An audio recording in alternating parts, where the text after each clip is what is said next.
Welcome to Forward with NACCE, Inspiring Entrepreneurial Action, a podcast that shares the stories of everyday entrepreneurs, entrepreneurial leaders, and the communities that support us. We hope that this diverse collection of stories brings you inspiration, inspires you to take action, and ignites entrepreneurship in your community as we make our way forward together.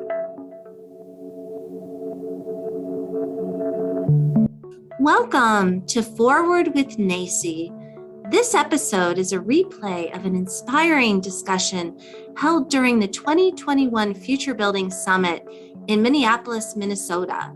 It was sponsored by the Kauffman Foundation and included inspiring thinkers and leaders from all sectors: government, business, policy, and philanthropy. We talk about charting a new course and rebuilding in 2022. Thank you for joining us. Enjoy.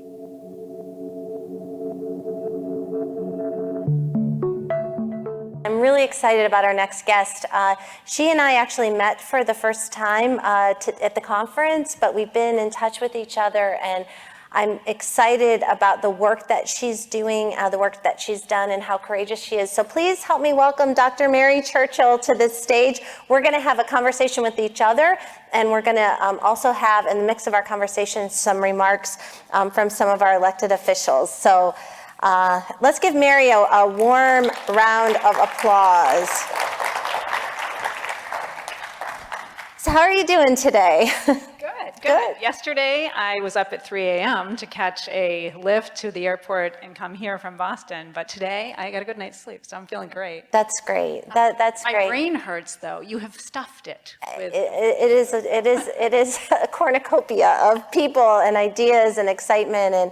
And my belief is that it's going to take us a while to process all of this, because, one of the things, Mary, that I think about the pandemic is it made a lot of people and institutions much more accessible, because prior to that, many of us were flying around in airplanes and running through airports, and the pause has opened up opportunities, but it's also changed the dynamics. It's exposed some difficult issues that we're tackling, and so we're kind of pivoting now as a community, and for all of the people that are joining us virtually, kind of settling into, this has been quite a year, right? We have a new administration, that's trying to do some transformative things, but as been mentioned before, a lot of the change comes at the local level. So, Mary, I want to begin, if you don't mind, and just share a bit about your background. You have such an interesting background, and what you did prior to the bold, courageous assignment that you took on, and then we'll dig into that a little bit, and then we're going to hear from some of our folks from North Carolina. Okay, great. You'll have to cut me off if I go on. I apologize in advance, but I will cut you off. So I do want to say that my beginning, I was born in Flint, Michigan, and my first 5 years were in a trailer park. The trailer park owner had 2 daughters. There were 3 streets, so I grew up on Mary Drive. So it was named after me, which was an amazing thing to happen early in your life.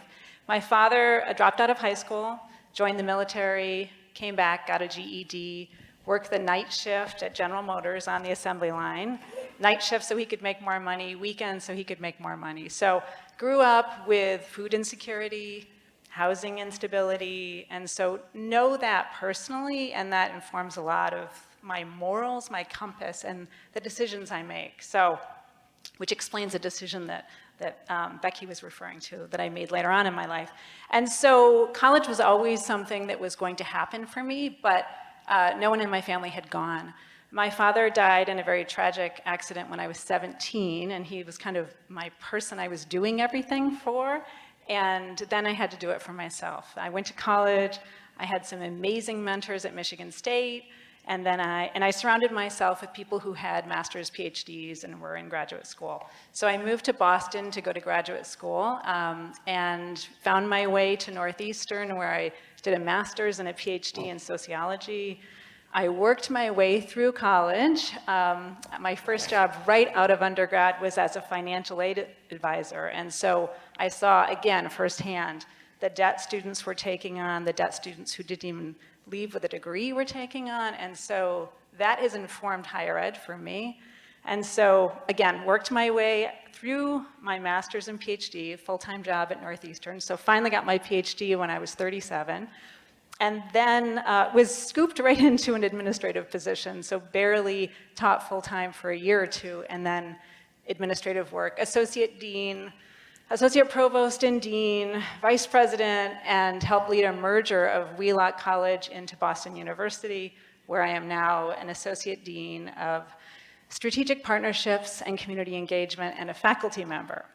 But you're just getting back, right? I'm just getting back. So this is the interesting part of this story, everybody. So tell everybody what your experience jumping from academia into the mayor's office in the city of Boston was like, how that happened and what the experience, and I know you're still processing it. So yes, so there's that. So, we had this thing called COVID, right? This lockdown that we've all been in, and for many of us in academia, that meant working from home. So the merger of Wheelock College into Boston University was finalized June 1st, 2018, which is when I became part of BU. And then working from home from March until January of this year, when on January 7th, President Biden chose Mayor Marty Walsh as his Secretary of Labor.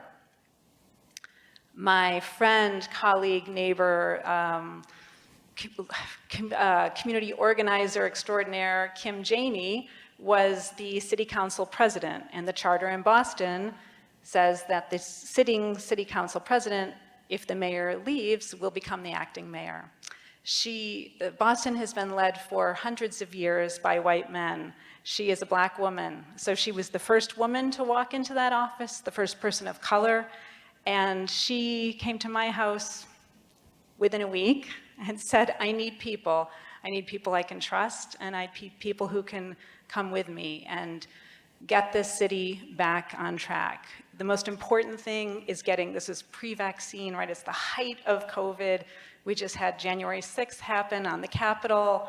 Things are a mess, and Boston has, she of course has to walk in at a situation that is one of the most difficult situations our city has ever faced. And, her priorities were getting people vaccinated once the vaccine was available, getting our schools reopened. Kids hadn't been face-to-face in months, almost a year. Getting businesses reopened, they were all closed at that point, and getting workers back to work. And so that is the work we did.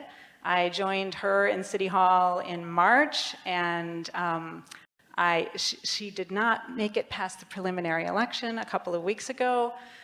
None of the 3 black candidates did, which was devastating that's major part of what I'm still processing from a couple of weeks ago. And I am now full-time back at BU as of last Friday. So not even a week yet, and here I am. Here you are. Yeah. But it was amazing, and I will say my higher ed colleagues were like, are you crazy? What are you gonna do? You've never worked in city government. You've worked 32 years in higher ed. Why do you think you can go do something? And I just felt called. It felt like the time was urgent.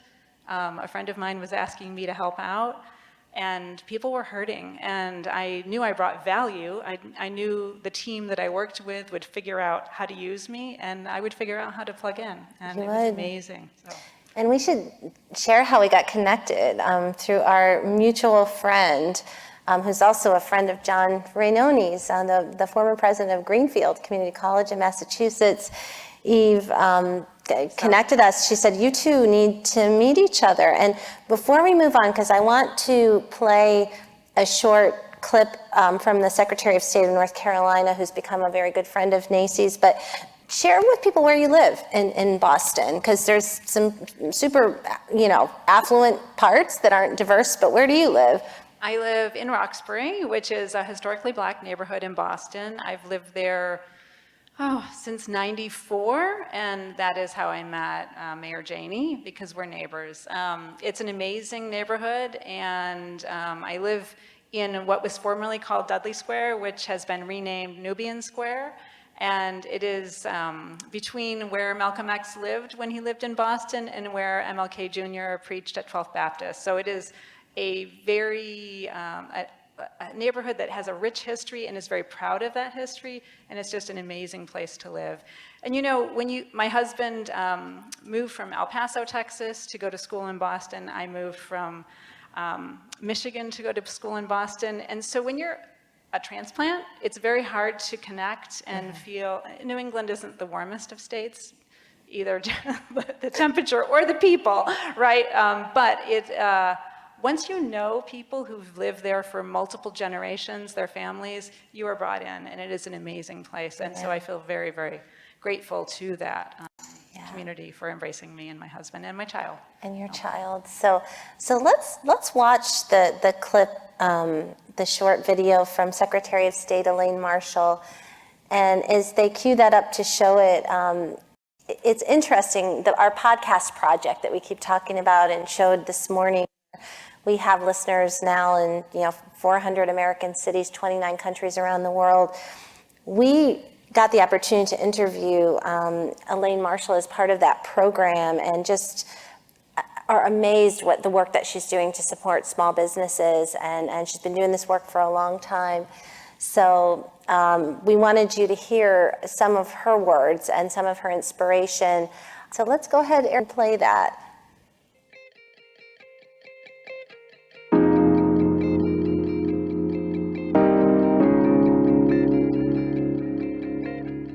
We appreciate you being here. We have a very special guest, a public servant, somebody who has a very interesting career, who does a lot for small businesses. So it is my pleasure to welcome Secretary of State for North Carolina, Elaine Marshall, to the program. So thank you for being with us today. And you shared with us a bit about your background growing up in Maryland and some of those early memories. And I thought that would be a wonderful place to begin if you would share some of that with our audience. I'd be happy to. Greetings, everybody. I did grow up in the state of Maryland. If you would have told me I'd spend my whole adult life in North Carolina, I'd have said, you're nuts, But my upbringing was in a small rural area outside of a very small town that didn't even have a stop sign. So that'll tell you the size. Everybody knew everybody. But we didn't know much in that community beyond, say, 20 miles from the family farm. My parents are very, very good people, but did not have much of a vision because they did not know much about the outside world. I give all credit to having good parents who allowed other folks to help guide them with me, and the 4-H program. I was very active in 4-H. It taught a lot of leadership, but more importantly, it opened my eyes about how things in the world were different. We learned parliamentary procedure, we learned public speaking, we learned record keeping. 4-H is a program that is no longer limited to farm youth, but it is for all youth. And it's building life skills around a fun topic. Without that outside encouragement, life would be very different for me. I also had an opportunity through 4-H to live in the country of Brazil for 7 months as an exchange student. That really opened my eyes to the struggles that a lot of people have, and how we in America have opportunities, many opportunities that we don't take advantage of. Public school systems, health system, like the community college system, have so much to offer. And they're kind of one of the best kept secrets around the state and the world. When I talk to international businesses that are thinking about coming to North Carolina, I promote the community colleges because of the resources that they have, the curriculum programs they have for certificates that somebody doesn't have to go for 2 years or longer. They can get that focused training. And for the second chance people, if you will, those who maybe didn't apply themselves or even get a high school degree, but also people that just didn't go on to any further education, but now realize and regret that they didn't. But the community colleges take those opportunities to a neighborhood near them, which is just wonderful. Dealing with international business recruitment, telling them that the community colleges are willing to train to their specifications is almost unbelievable to them. It's very hard for them to realize that that public asset is available. And so we have to take them to campuses and show them. Yeah. Tell us a little bit about what led to that first decision and what office you ran for and what did you learn about yourself during that experience? Well, I'd always been interested in politics. And again, it was due to 4-H. I enjoyed debate. I was actually the Maryland State 4-H president. So being a presiding officer was a skill that I had to develop in order to do that job. And so paying attention to the headlines. And one of the reasons I went to law school was because I felt that the laws were not fair and equitable to women. And so I went to law school and I represented a lot of women victims of domestic violence or troubled homes, troubled children, trying to counsel, because it is attorney and counselor at law, to counsel those folks to motivate them to change their lives or motivate them to help somebody else in their family situation communicate better or make incremental improvements. I guess I was kind of like a clinical psychologist without a degree to get behaviors to change just a little bit so that you could see success and then go on to the next step. And you can watch the rest of the episode on our podcast channel. But I wanted to, Mary, because we have a few minutes left and we want to hear from Representative James Roberson. You know, she talked about what that experience was like and really stepping up like you talked about. And, you know, again, you're still processing what happened to you know, in that situation and what we try to really lean into with our faculty and the work we do and how we try to impact students is do that big courageous thing because she could have won, right? She could have won the nomination and that would have set you on a different course. But as a community, we believe that the learnings of what you learn from those experiences are rich. So maybe just share just from your perspective about that. Like what did you think when you were watching Secretary Marshall's comments? Well, it reminded me of something that I told the mayor the first time I saw her after she lost the preliminary election. We have centered racial justice and racial equity in every single small and big decision we have made in the last 7 months. And I've grown tremendously. And I'm often accused of living in the future. My ideas they're good in 3 to 5 years, but maybe not today. And I told her that she gave me the opportunity to live in a better tomorrow now. And I got to see that it's possible, and we got to see that we could actually do it. So I grew we did 4 years worth of work in 7 months. So yes, I'm still processing, but the growth was phenomenal, and it was an amazing opportunity. So, yeah, and so there is a better tomorrow. I mean, I'm optimistic there's a better tomorrow. But what a perfect guest at the Future Building Summit. I'm with you. I tend to like to live in the future too. And I think all of us working together, it is going to be a better future. I mean, I think about the interconnectedness of everyone who's not even here that is with us online across the country in 41 states and the impact we're going to make. So Mary, that was beautiful, and I appreciate your courage in doing what you did and just the exhaustion of flying and being here with us.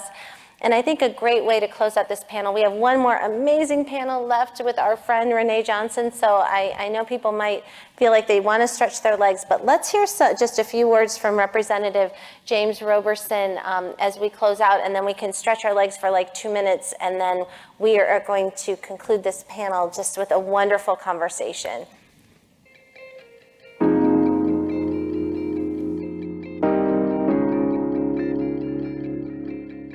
Hi, I'm James Roberson, House District 39 for the North Carolina General Assembly, and I've also served as an elected official for the past 15 years for a town right outside of Raleigh, North Carolina. The town is Knightdale, North Carolina, which has a population of about 19,000 citizens.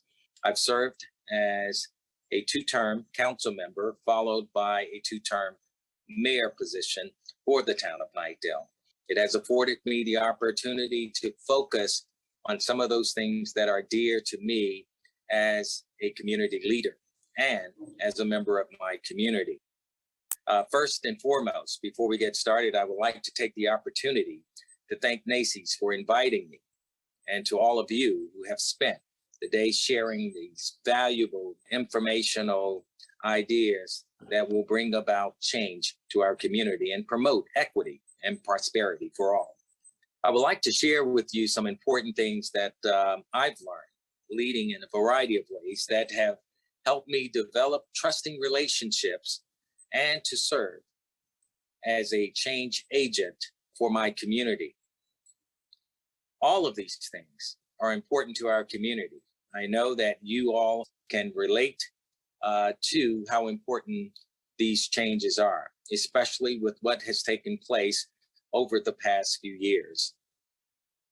As an elected official and an administrator for the largest community college in the state of North Carolina, for which I just retired back in July, it has afforded me an opportunity to do and work on some initiatives that are near and dear to me, especially for members of our vulnerable community. It was important for me to identify ways to provide access and job opportunities, especially for members of our community.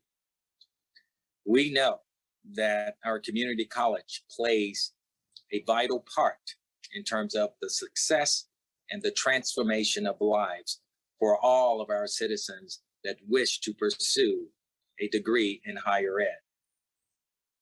Wake Technical Community College has been on the forefront.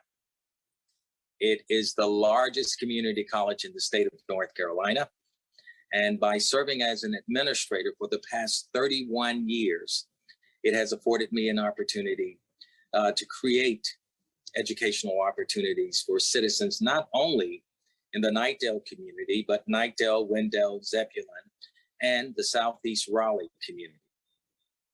I strongly believe by creating these opportunities for our citizens, we are able to take a person and help them realize the American dream of owning a home, or better providing for their family, or getting a better job opportunity, or through our comprehensive articulation agreement, transferring from the community college to a four-year institution to pursue a higher degree.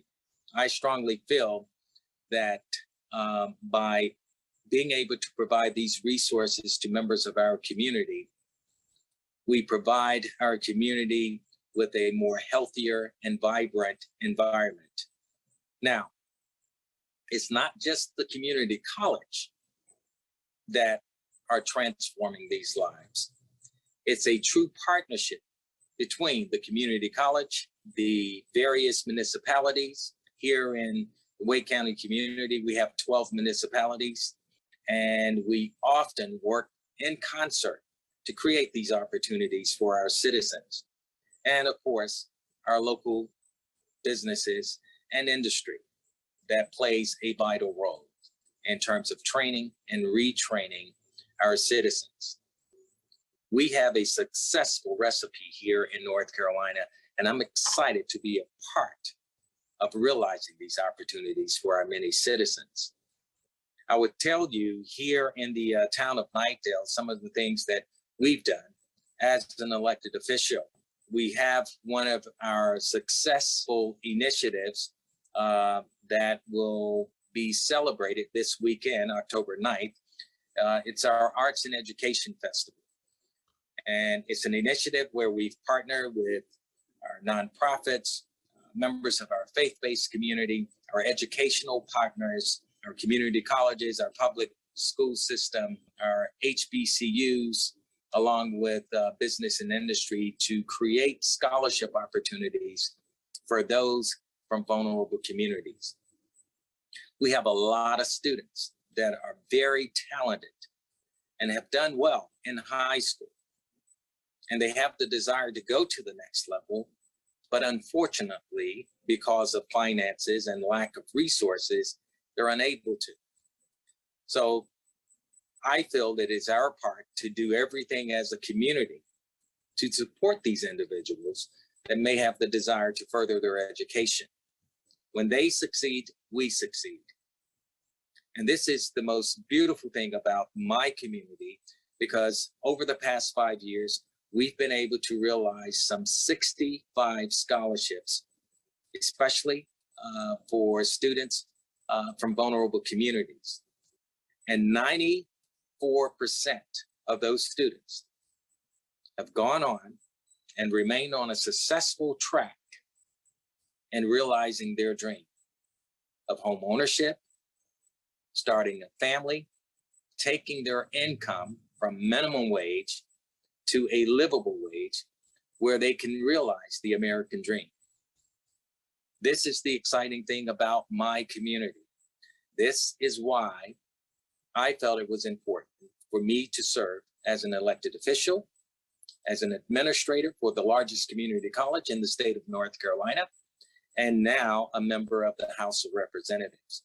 I will continue to work really hard on behalf of our citizens to realize these opportunities, because I know that when these citizens are successful, they're going to reinvest in our community by patronizing our local businesses, creating job opportunities, and being able to realize the American dream of owning a home and starting a family. These things are important to any community, and we all should be on board. It is also important that while supporting these type of initiatives, that we make sure that we focus on addressing diversity, equity, and creating opportunity and access to all of our citizens. As an elected official, I started out about 15 years ago, and I was the only person of color on a governing board of 6 members. Over the years, I've made it my mission to bring diversity to our governing board by mentoring and identifying members of the community that will be outstanding leaders. I'm proud to say today in the town of Knightdale, we have our very first African-American female mayor in the history of the town of Knightdale. And she is now paying it forward by identifying other women of color to be a part of the decision-making in our town. There's no way we can brag about diversity when we have an all-white male cast or an all-male cast. Women should have a place at the table. And I am a champion for women, and I will continue to be a champion for women. I think diversity is important in any community. And when we shy away from it or avoid these conversations, we're doing ourselves a disservice. My advice to many of you, which I know that many of you are already doing, mentoring is very important. Grooming future leaders is very important for our community. Please do what you can do to get members of your community more involved, whether it's a homeowners association, your chamber of commerce, or just being a part of some organization that is giving back to the community. By doing so, you're creating a pathway for one that may later on decide that he or she may have the desire to serve as an elected official or as some leader in their community that will afford them the opportunity to give back to their community. I thank you all for the opportunity to speak with you this morning. I hope this information has been valuable.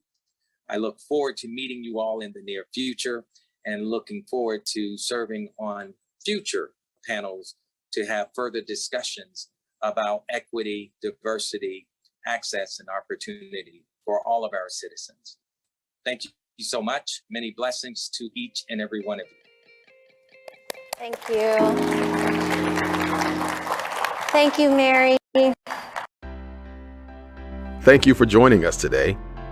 We hope that you will continue to explore the many ways to define entrepreneurship with NACCE as we celebrate opportunity, failing forward, and success, learning from one another along the way. Subscribe to this podcast on your favorite platform and follow at NACCE on social media and learn more about us at nacce.com/podcast. Stay tuned for a new episode each week. We look forward to making our way forward together with you. Have you heard about our latest book, Impact Ed: How Community College Entrepreneurship Creates Equity and Prosperity? This is our roadmap for building back better in 50 states and globally. In each chapter, we share the inspiring stories of everyday entrepreneurs and explain how community colleges play a crucial role in their success.